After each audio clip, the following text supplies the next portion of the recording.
Cool. So welcome to this introduction to SQL Server database project, which is a topic near and dear to me. I really like them. And database projects has been around for, I'm not sure how long, but I'm pretty sure they were in Visual Studio 2010. So a good 15 years at least, probably longer. And I still meet people who never used them, or maybe they did use them back in 2010 and didn't like it, and then they didn't give it a go.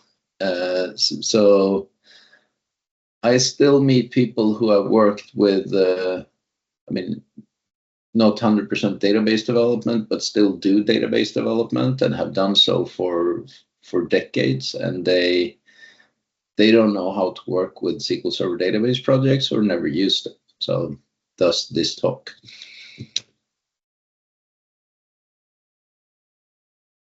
We will look at migration-based deployments first, which is kind of the opposite to database projects.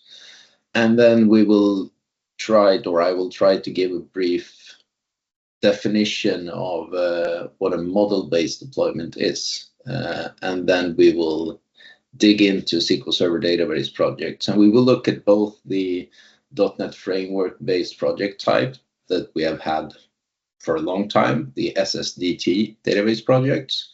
And we will also look at the SDK Style database project, which is the .NET Core equivalent.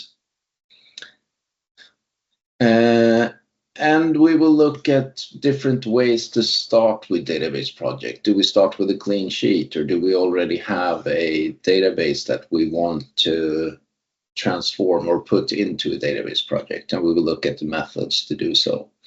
And a little bit about dependencies and a little bit about refactoring data objects in a project. So the presentation will be PowerPoint based at first, maybe the first half, and then the rest will be a demo of both SDK style projects and the .NET Framework based projects.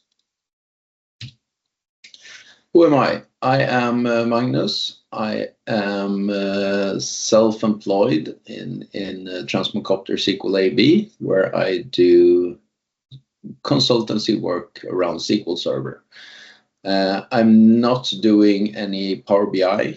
I'm not doing Fabric, etc. So it's SQL Server, both development and infrastructure planning and pure DBA work, etc. So I've worked with SQL Server since version 6.5.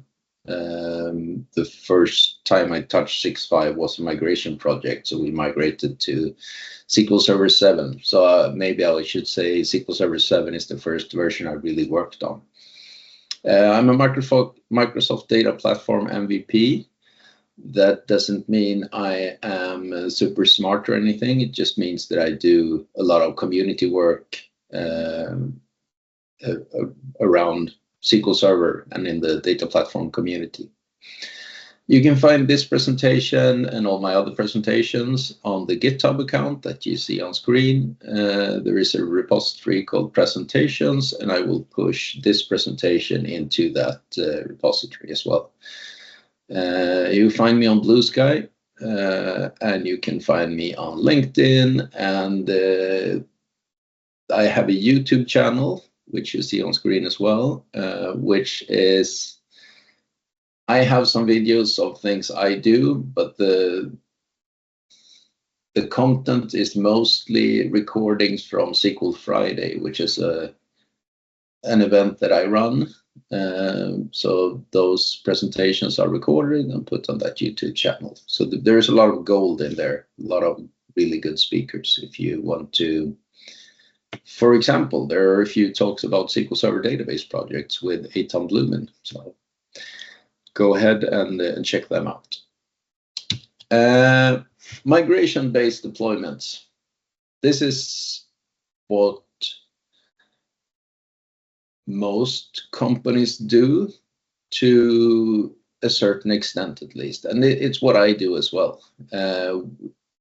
No matter if I use SQL Server database projects or not, I still have some databases or some tasks that I do with more of a migration-based approach. And how it really works is a migration-based deployment is if I have a database for a software version 1 and I'm upgrading to version 7, then I would run the upgrade scripts for version 2, 3, 4, 5, 6, and finally 7. And it's pretty funny if you ever upgraded a SQL Server instance, and then when you take the databases online, you will see some output upgrading, running upgrade scripts from version so-and-so to version so-and-so. And that's basically what Microsoft is doing with the actual database file, because there's a lot of system objects inside the SQL Server database file, and they're running migrations. They're looking at this data file is version 300 and it needs to be version 600 because that's the SQL Server version you installed, and then it will run the upgrade scripts one by one. Migration-based deployments often use some sort of schema version table, and it doesn't matter if you use like Entity Framework migrations or if you use Flyway or Liquibase or the DBUp component and build your own migrations from there, or any other type of tool to help you with migrations. The way that the migrations know what to do is by looking into a table which tells the tool which version this database is on.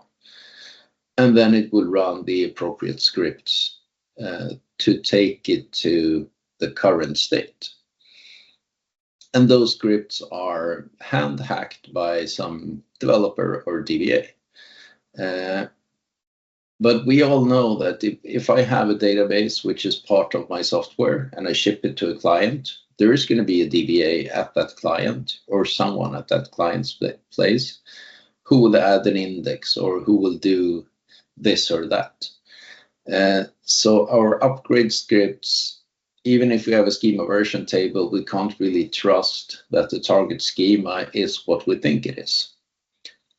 So therefore, these migration scripts are most often idempotent, meaning if you want to create a new table, you will first check if that table already exists, and only if it doesn't, you will create the table. If you want to add a column to a table, you check if that column exists and has the right data type. And these scripts often become pretty complex because there is a lot of checking that you need to do. So here's an example of some scripts that, I mean, it's a silly example because there are so few objects in this database, but just as an example. So if we have migrations, we ship our product to a client, and our software will run the migration scripts. We will probably start with some kind of initialization, create the database if it doesn't exist, and then create the schema versions table if that doesn't exist. And then we're good to go to run the first version of the software. So version 1 creates a lot of objects. I'm doing it here in this example in a transaction, and I'm doing a raise error with severity level 20 with log, so that I will stop the execution of the batch if I run into an error and so on. But if you focus on the code that has a yellow mark around it, it's about an index, and it's in the next 2 slides. I will show one of the problems with migration-based deployments, because here first we check, is there an index named IX underscore customer order underscore customer ID underscore order date? And only if that index doesn't exist or an index with that name doesn't exist, we will create an index. Good. and then comes version 1. And as a developer, I have decided that this index wasn't very good. So I want to change the order of the key columns and have order date before customer ID because of reasons. So then I check if the old index exists, and then I drop it. And I check if the new index doesn't exist, and if it doesn't, I will create it. And all good. Next version, I realized that the original index was really good, and the new index was never used. So I'm going to switch it back and do the same thing. If the new index exists, drop it and recreate the old index. And now comes the fun part of it, because what if I ship the product version 1 to a client and they skip version 1.1 and go directly to version 1.2? Then they will, in version 1, get an index. And then when they upgrade to version 1.2, they will run the script that drops the index and creates another index. And then immediately after, version 1.2 script is applied, which will drop an index and recreate the original index, which makes for some pretty unnecessary work and causes longer downtime. I mean, I'm building the index with online equals on, but I would still do it in a quiet window. There is probably some other things I do that will cause blocking to tables anyway. So here is kind of the essence of why Microsoft even started with database projects as a tool.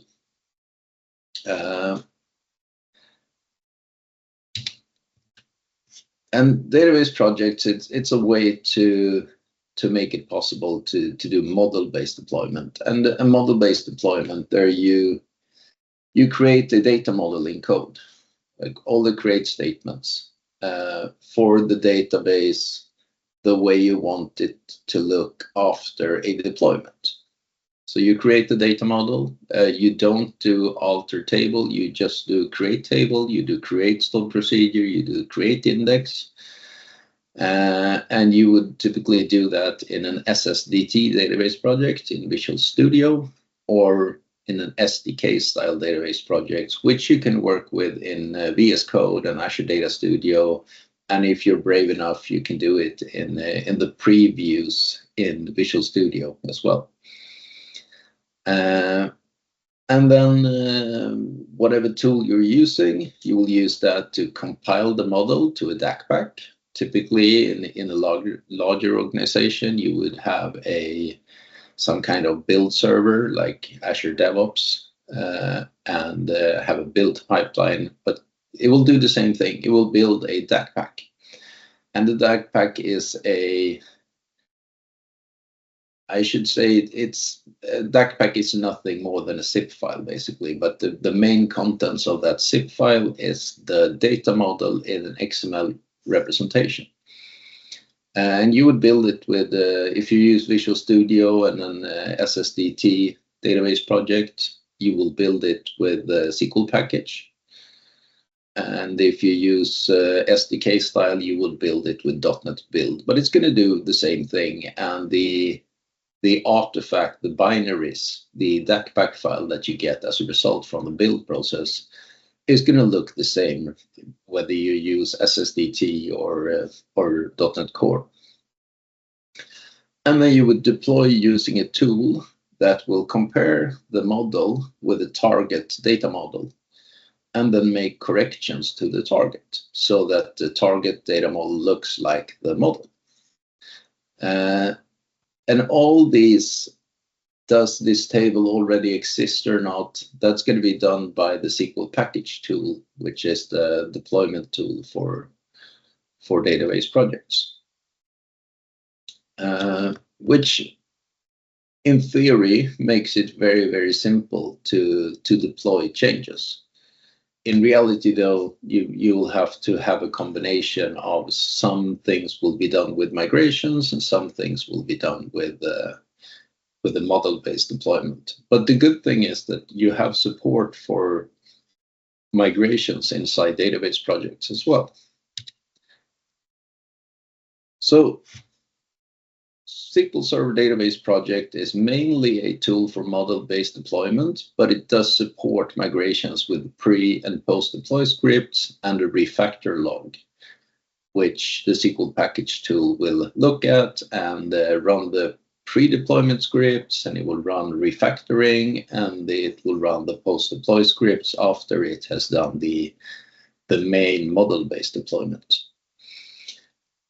Which I think, I mean, in my opinion, it makes SQL Server Database projects a really powerful tool for SQL Server development. And I think especially when you ship a product to a client, you don't have access to their environment, you can't look at how the database looks, then my experience is that shipping a DAC file to the client and have your software deploy that DAC file with SQL package is much less error prone than shipping migration scripts. So I said we had two types of database projects. We have the SDK style database projects, which is the newest kid in town. They're built on .NET Core. So the project file will be a .NET Core based project file. I think Microsoft stopped using the term .NET Core, but it's the new .NET, which is not .NET Framework and which is cross-platform, etc. The SDK style database project has a much more minimalistic project file compared to SSDT database projects. And I will show an example of two projects files which represent the exact same data model. Usually you probably don't look into the project file, but if you have build tools that will replace some values inside the project's files during a build, then it's pretty handy to have a tighter project file. So I kind of like it. You create your projects, your SDK style database project, either using the .NET client, Azure Data Studio, VSCode, or in the preview of the SDK style project templates in Visual Studio 2022.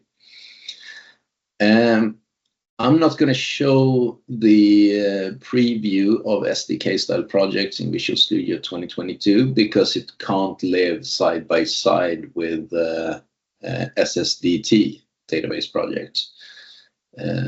I guess that will hopefully come in a future version so you can run them side by side without having two separate installations of Visual Studio. So anyway, if you want to create using the .NET client, you would do .NET tool, and you need to install some stuff first. So .NET tool, install the Microsoft.SQL package. And .NET New, install Microsoft Build SQL templates. The first one will give you the SQL package tool so that the .NET client can use it. And the second one will give you the actual project templates for database projects.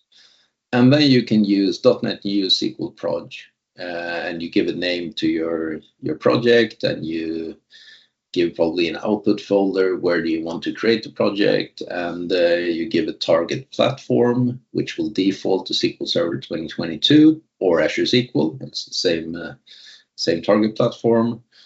Or you can specify that you want, for example, a Fabric data warehouse. Then you would do -TP SQL DW unified. And if you look at .NET New SQL Proj -H for help, you will get a list of the different target platforms and some examples of the other options that you have for creating a project.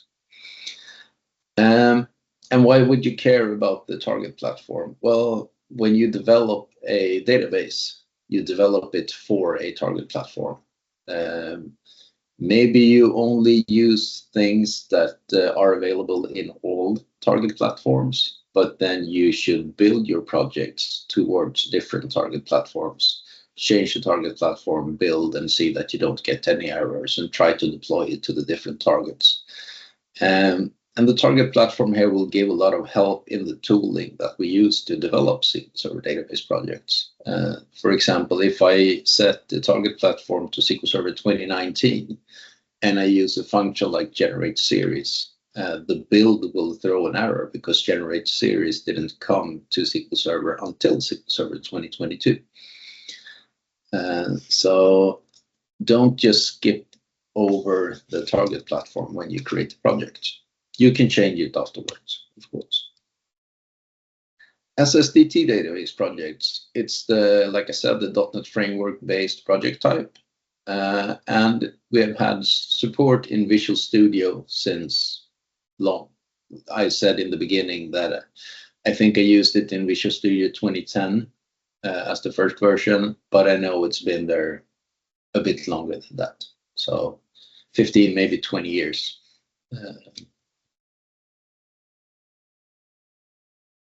I said the project files are a bit different, and on the left-hand side of this picture, you will see the project file from an SSDT database project, and on the right-hand side, you will see the same project, the same data model represented in an SDK style database project. And if we just skip the conditions and so on at the top of the left-hand picture, and look at the bottom part of it where you have the item group. This is a data model with only 5 tables. But if we have 100 tables and 300 stored procedures, each of them will be an item in an item group. So it will be very hard to look over, to get an overview of your project just looking into the project file. Whereas in the SDK style project, you would rather exclude the files that are in the project folders, but that shouldn't be in the build. So you will add an item group with, instead of build, the elements will say none. And that means that these are not files that should be built. It could be like you put a README or you put some documentation in a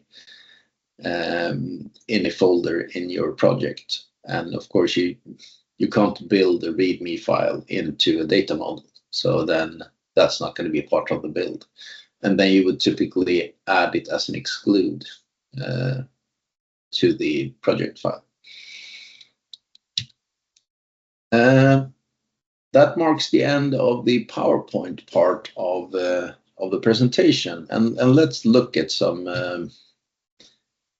databases in Visual Studio and in Azure Data Studio. And I know it's a poor choice of me to use Azure Data Studio because Microsoft just announced that they stopped developing on Azure Data Studio. So from, I think, February 2026, you will have to stick with VSCode.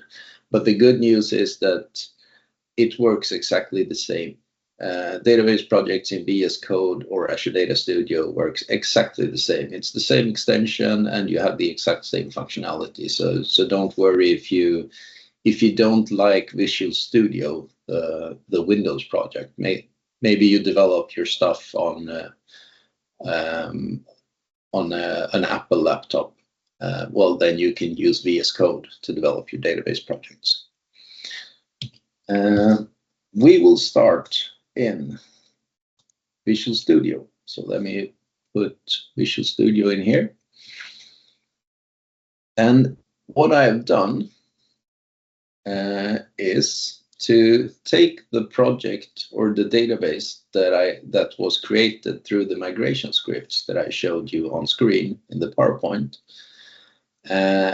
and I have put them into a database project. And the way I did it is to use a schema comparison tool, which I will show you in a bit. But let's first look at what we have in this project. It's pretty small, as you can see. We have a DBO folder for the schema, and we have a tables folder for the object type tables. The structure of your file structure or project structure doesn't really matter. You can put whatever type of scripts inside the tables directory here. But I like to have some sort of structure. So I have each schema in its own directory, and then as subfolders, I will have the different object types like tables, stored procedures, views, etc. But it's completely up to you. And if we look at, for example, the customer.sql table, let's look at the code for it. We have a create table statement, and that's all there is to it. We have the primary key constraint created inline. We could choose to create it as a separate statement. Then we would just put a go here and alter table dbo.customer and constraint pk customer primary key clustered customer ID. Then we can remove it from the create statement. The nice thing is that it doesn't really matter how you do it, because it's going to be deployed just the same way.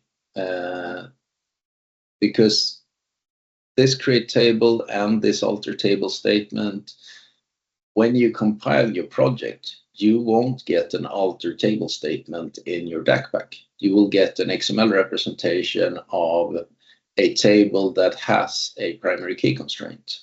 And then the deployment tool will look at the target to see, is there already a table that looks the way it should? Well, don't do anything. Let's put it back the way it was before. We can look at customer order, where I think I've created a couple of indexes, or at least one index. And it's completely up to you if you want to have indexes for a table inside the same script where you create the table, or if you want them in a separate script. You could create one script for the whole database. It doesn't matter, because it's going to be compiled into a DACPack, and the DACPack is going to look exactly the same no matter how you structure your project. So the directory structure and the file names and so on in your project, that's for you as a developer to help you keep things organized and help you get an overview of what this database project contains. So if we look at the example that we have with migrations, where a client gets the version 1 of a database and then upgrades to version 1.2 and skips version 1.1. In the migrations world, the customer would get this index in version 1.0. And then in version 1.1, we had changed it to this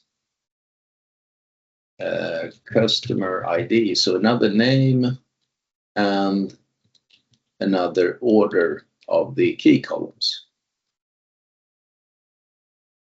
Let me fill that in. And then we, of course, compile. We get a DACPack for version 1.1. We ship that as a part of the version 1.1 of our software. And then we decide to change back to the old index again. And we create a DACPack of version 1.2.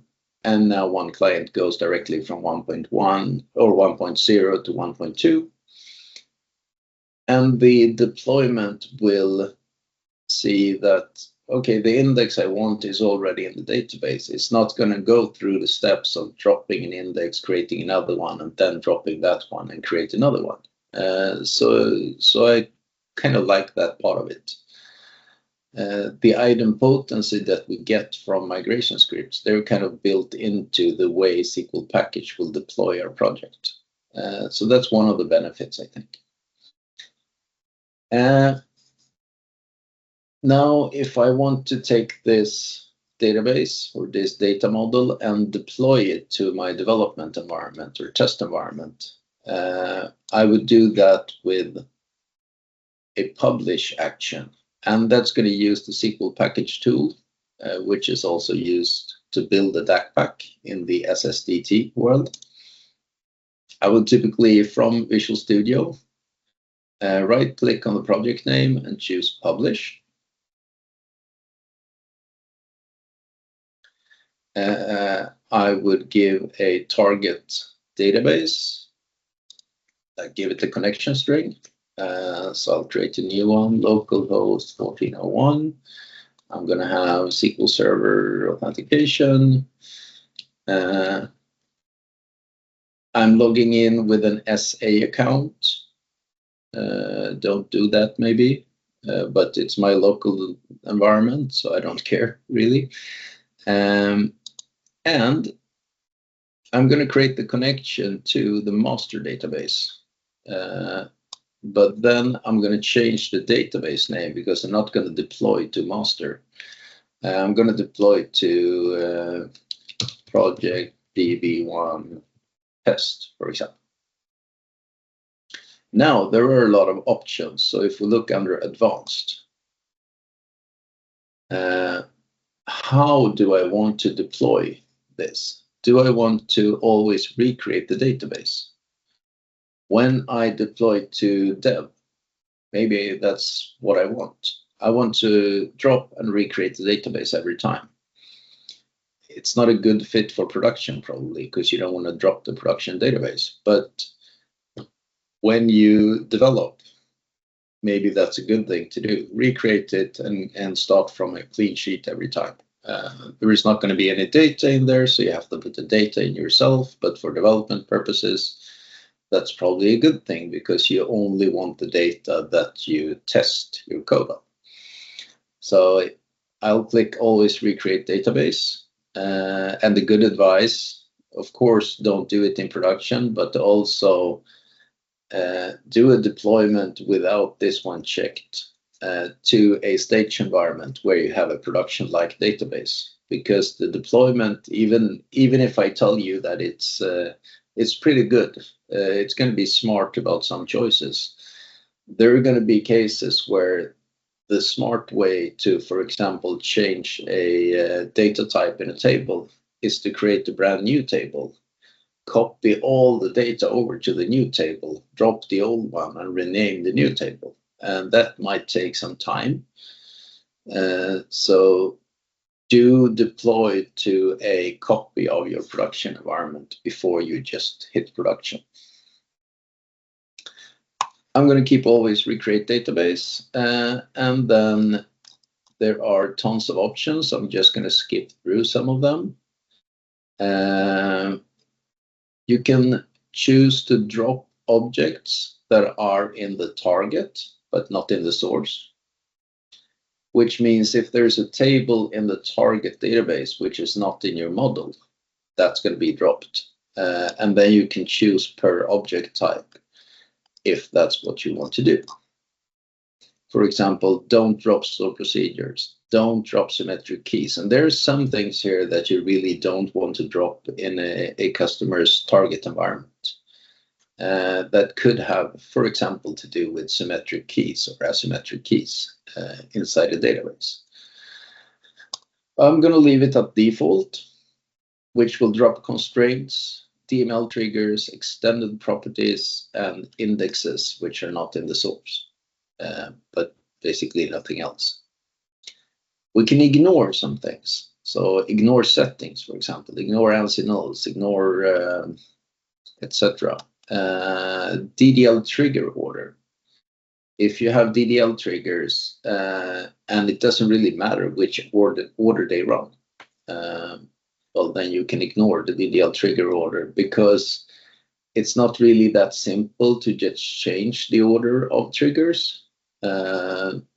So what typically the deployment would have to do is to drop triggers and recreate them in the right order And if you check this, there will be less work for SQL package to do when it deploys your data model.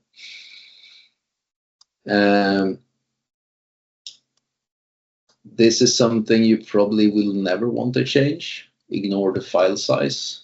I mean, if the production database is going to be bigger than your model database, so don't uncheck this unless you're really sure that's what you want to do. So I'm going to hit cancel and do advanced just to get the defaults again, and choose to always recreate the database and hit OK. If I made a lot of changes in this dialog, I probably don't want to make these changes every time I deploy my database. So what I can then do is to create a profile. So I get now a project db1.publish.xml in my project structure. You see it here. There we have it. Project db1.publish.xml. If I double click that, I will get the publish dialog with the target database connection pre-filled, the database name, and the publish script name. This is pretty interesting, by the way. If you can choose to just generate a script and not actually publish, and look over what would have happened to my target environment if I had published. And it's something you sometimes probably want to do when you do a lot of changes, and some of them are a bit complex, and you change names of objects, and you add columns, etc., change data types in existing objects. Then it's probably a good idea to generate a script, send it to your DBA, and have them look at the contents before you push it to production. So that's profiles. I don't like the name of this, so I can change it. Project db1.publish.dev.xml, for example. And it's nothing fancy. All the different options that I've chosen that are not default will be in this XML file. If you look at the target connection string, you see that it doesn't contain any password, which is probably a good thing, because you don't want to have your password written to a text file in clear text. So if I hit publish here,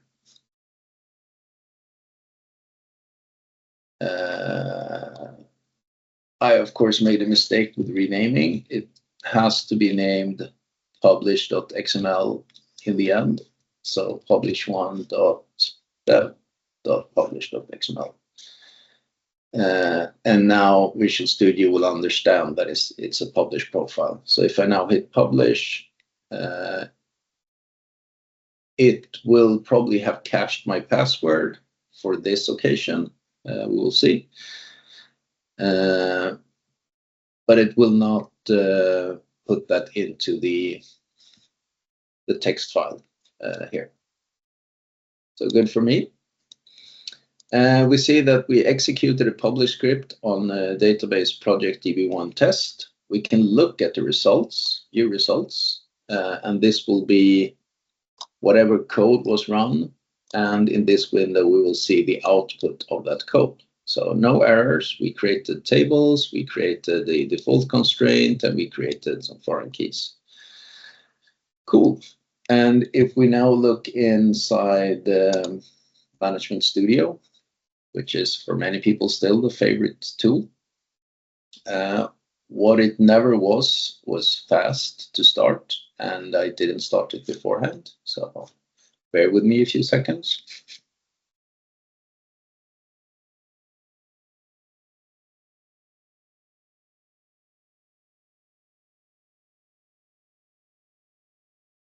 Yeah.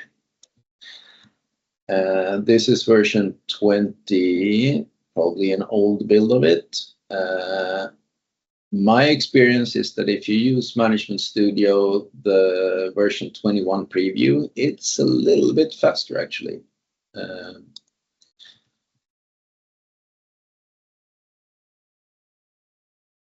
So I'm logged in, and in Object Explorer, we indeed see that we have project DB1 test, which was the database name I chose, and it does have our objects. If I would now drop the customer table from here, that's probably a bad table to drop because it's essential. I'll drop the schema versions table. And I go back here and hit publish again. And I change to not drop and recreate. And I hit publish. If I'm lucky, I will get my schema versions table back. So it's deployed and I refresh and we now have a schema versions table. So the deployment of the publish action that I'm doing in Visual Studio will look at my target and figure out that in my model I have a schema versions table. You don't have that in your database, so I'll create it for you. It will of course be empty, but at least the table is there. So what does it look like? The binaries that we compile before publishing, because that's what Visual Studio is doing. It's building my project and then it's taking the DAC pack and deploying that DAC pack. So let's have a look inside it. We have project db1.dacpack. If I take a copy of that one, copy paste, and I rename it to dacpack.zip. Yes, I want to change the extension, and I double click it. You'll see that it's a zip file that contains a few files. And the important file here is going to be the model.xml. So let's look at that in Notepad. And we have the contents here. And it's a pretty verbose XML file where you would have, for example, the element type SQL table, name dbo.customer, and then you will have element type SQL simple column, a few of them for every column in the database or in the table, etc. And you will have the foreign keys and everything that you would see in Object Explorer when you look through an existing table. All of that is going to be built into this XML representation of a database. And as I said, it's pretty verbose. This is a small data model with just 5 tables, and it's 571 lines of XML code. Nothing I normally open and look at with my own eyes. Let's move you back to this screen. So we looked at an existing project. What if we have a database and we want to put that into a database project? Then we will typically create a new project, a SQL Server database project. We will call it something smart, We hit create, and it's creating the project for us. And instead of looking at our data model and try to deploy that to a target environment, we will reverse that by using a schema comparison tool. So schema compare. We want our database project to be the target, and we want to select a source for it. So we select connection. I'm going to choose my migration database, and I hit OK. And what I typically want to do, if you look at the options button here, there are some application scoped things that I probably, I mean, it's going to be up to you, but I normally start with skipping the role memberships and the users. And then I hit OK. And then I hit compare.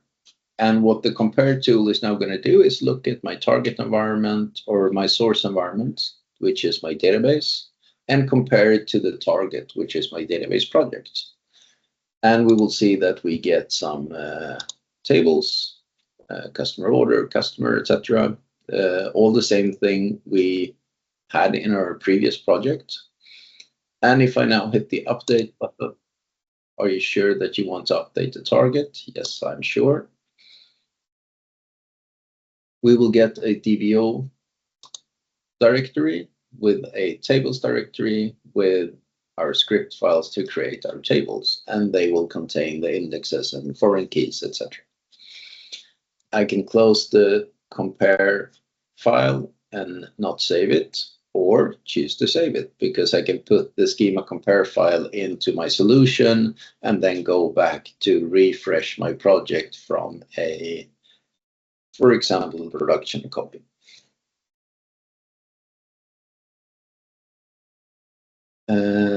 What else? What if I want to do some advanced things? I would like to rename something. And if I look at the code, I can just make a rename here. So I want this table to be named customer 2. And if I now save and rebuild, I will get some errors. We have an unresolved reference. Oh yeah, because I renamed the customer table. So then I can change here and change in other locations. But the result will be when I publish this project, that SQL package will see that I have a new table named customer 2, and it will create it for me.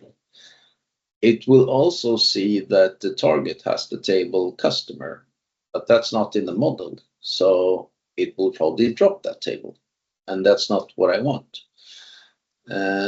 So let's undo this change, save the file, and see how we can achieve the same thing a different way.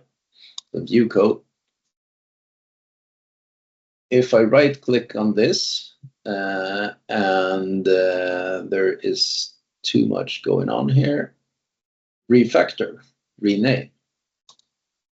So I want to rename it to customer order 2. Okay. We'll now see that, okay, so you wanted to rename that, but it has some dependencies as well. Do you want to change those dependencies too? Yes, I do. Apply. And we see that our index is now created on the correct table, and all the other references in the project are updated.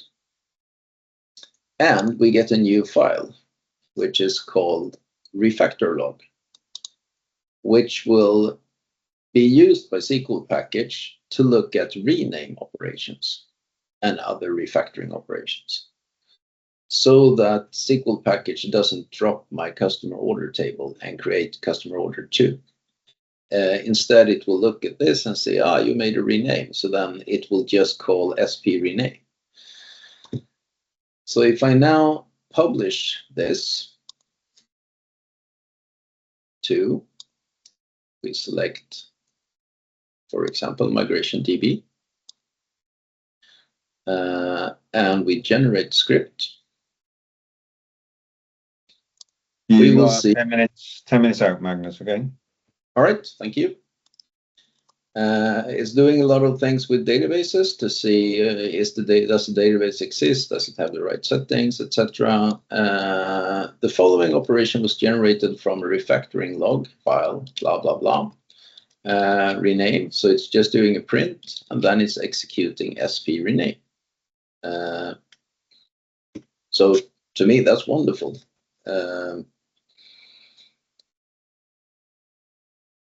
And it's creating a refactor log in the database so that it knows that this one refactoring action is already done. So very much like looking at the schema versions table to see which migration scripts I already ran. It's just that these migrations are only rename operations. So it creates the refactor log table and it creates an entry in the refactor log table to tell SQL package that the next time you run, you don't have to perform this rename operation. So already here we have a combination of migrations and model-based deployment, all built into database projects. There is some more to it. Let's close this file. What if, let's look at the customer table again. What if I want to add a column, let's say a new column, because, yeah, good name. It's going to be varchar 50, and it can't be null. But I don't want a default constraint for it. Well, then this deployment will fail because I can't create a new column which is not nullable if I don't give it a default value. But I don't want a default constraint. So what I would then typically do is add a script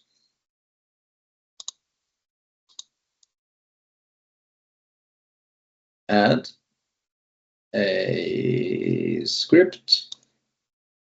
I will choose to have it as a pre-deployment script. And let's just keep the default name. And here I can do some migration stuff. So I look at this one, a new column.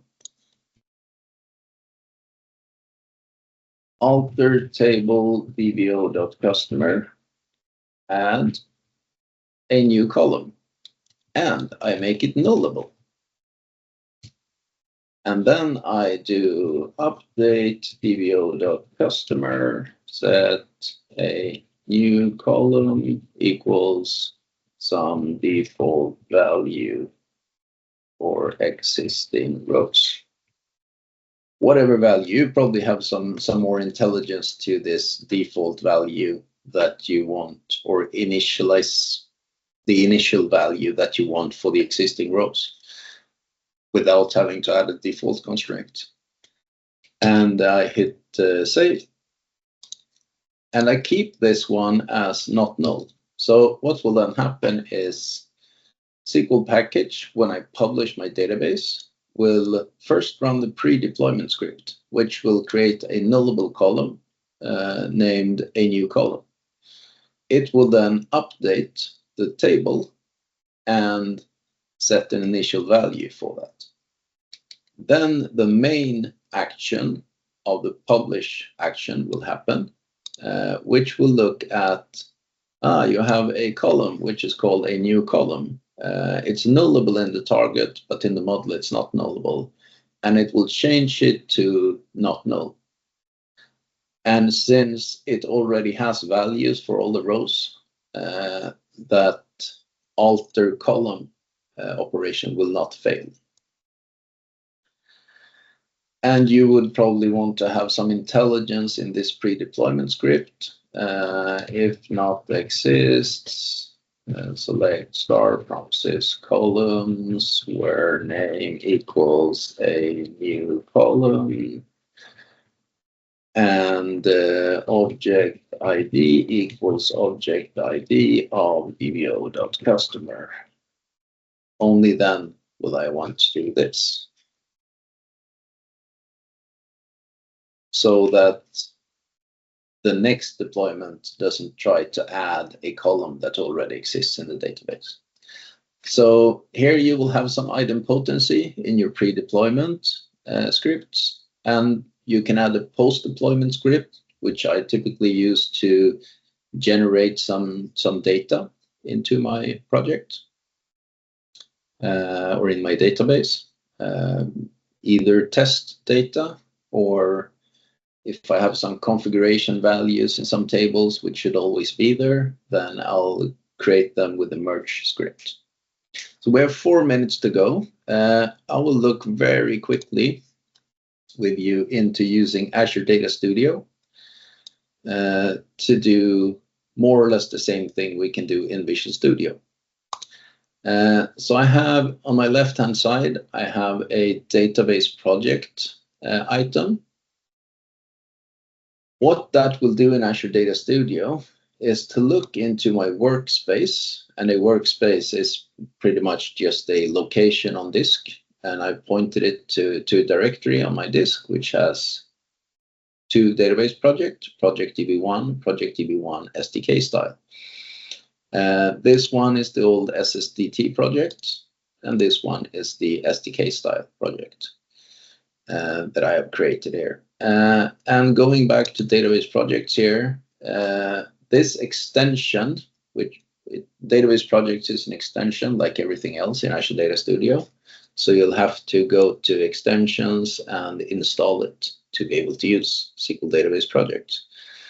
It will look in my workspace to see if I have any SQL project files, and then it will show them, all of them. So both my SSDT project and my SDK Style project. If I try to build the SSDT project, I will get a question. Do you want to change the project format to SDK Style? And I don't want to do that, so I'll stick to this one. I can do a schema compare, I can do a build, and I can do a publish. I can add tables, stored procedures, etc. Just the same way I can do in Visual Studio. And one thing you can do here, which I think you can't do in Visual Studio, is if you publish, you can choose to have a SQL Server local development container as your target. So you can create, you'll decide which port number. I want it to be 1533. I'll set the password for the SA account. And I will choose an image tag. Maybe I want 2022 latest. I accept the end user license agreement, and I can hit publish. And what this part of the publish project action will do is to create a new SQL Server 2022 container and deploy my database to that. And if you've seen me demo anything before, you probably know that I like containers a lot because I like to keep my workstation as clean as possible. And I can't install like 20 different versions of SQL Server on my Windows box because then it will explode. But I can have 20 different containers with different versions and run all my demos in just the correct build of SQL Server that I want for a specific demo. So I really like this, and I really like it because it makes it so easy to test my database on different versions of SQL Server, even different CUs of SQL Server. So really good job from Microsoft's part to add that as a functionality. And I personally look forward to SDK Style projects becoming a part of Visual Studio 2022. That means take it from preview to GA. We're on time. I did not stop for questions. I hope everything was crystal clear. Otherwise, I'll stick around until the next speaker starts. So maybe there will be, I can answer questions in the chat. And if not, thanks for joining and thanks for your attention. Thank you, Magnus. So I was, so thank you very much. So that was a really cool introduction. I was kind of assisting with a question in the chat, but because it's going a bit deeper, I'll bring it into the. It's easier in for us to talk about it. So so Radl has asked about when databases are at different states and how that gets handled with database projects. And I did say, well, yeah, that is definitely something you can do because it's state-based migration. And then it gets into the complexity of what happens when there's scripts that need to be applied to each database. So I started answering, but yeah, maybe it's easier if I just talk about it, isn't it? Yeah, I mean, it's never going to be as easy as it is on a demo on a database with 5 tables. So I didn't have time to generate a picture of like a 3-eyed, 4-eared, and dog, which is like your production database will look like that. So it's not going to be this easy, of course. Yeah. I mean, I was going to say, so yeah, you can do conditional stuff in the post-deployment scripts. I mean, it's complex. I mean, that use cases where databases are at different drifts, that does complicate things. But yeah, you can put like conditional stuff in your post-deployment scripts, can't you? Where you say, well, if I'm at this version, do such and such. But yeah. Yeah, and we have with my current client, we have some things we only do when we're not in production. For example, in the post-deployment scripts, and it can be done in different ways. We made it simple because all our prod instances are named something prod. So I just look at if at that server name contains prod. Don't do anything. Yeah, and I think also as well. So I tend to find that.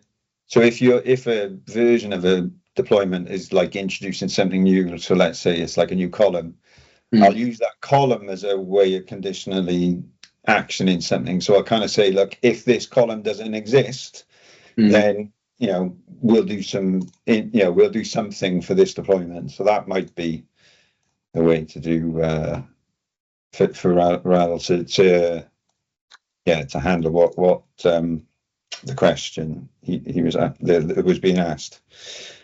Yes, so I've done also with some configuration data for.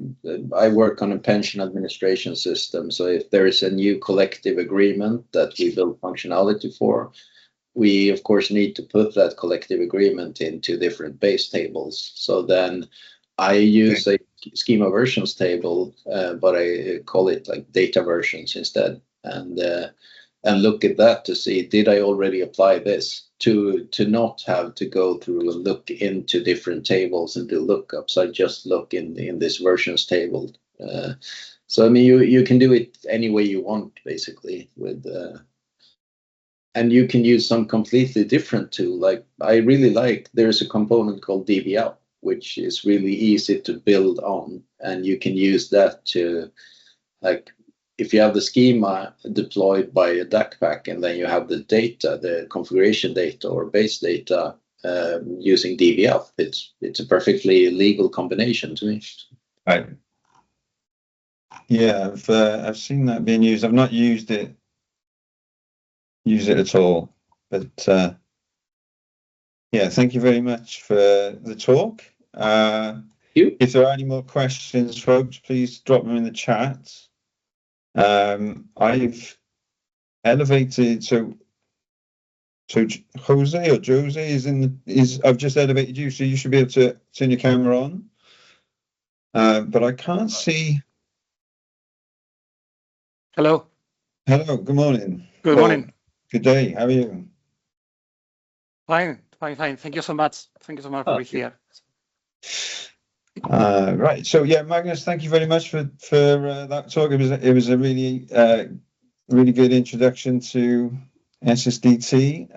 Hopefully that's given some people in the chat some thought about how to use it. I can see what was the entity framework being used. So that's given some thought for.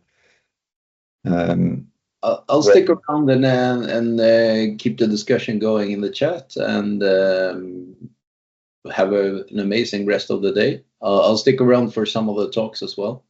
Great stuff.